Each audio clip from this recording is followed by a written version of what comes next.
Praise the Lord. இயேசு கிறிஸ்துவுடைய மரணத்தை குறித்து தியானித்துக் கொண்டிருக்கிற நம்மள அநேகருக்கு இந்த கேள்வி வந்திருக்கும். இயேசப்பா ஏன் சிலுவையில மரத்திலே தூக்கப்பட்டவன் எவனும் சபிக்கப்பட்டவன் என்று வேதம் சொல்லுகிறது.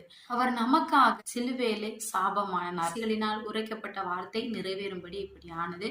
பிதாவானுடைய சித்தமும் அதுதான். ரோமர்களுடைய ஆட்சி காலம் அந்த நாட்கள்ல மிகவும் வலுவாய் இருந்தபடியால் தேசத்திற்கு துரோகம் பண்றவங்க தங்களுடைய நாட்டுக்கு பண்றதான ஜனங்களுக்கு இப்படிப்பட்ட தண்டனை கொடுத்தாங்க. அது மாத்திரமல்ல, இந்த தனம் ஒரு மலையில கொண்டு போய் இப்படி சிலுவையில தொங்க வைத்து அவங்க என்ன தவறு செய்தாங்க அப்படின்னு சொல்லி ஒரு போர்டையும் அங்க எழுதி மாட்டிடுவாங்களாம். அந்த வழியில போற வாரவங்க எல்லாம் இதை பார்க்கும் போது அவங்களுக்குள்ள ஒரு பயம் வரும்.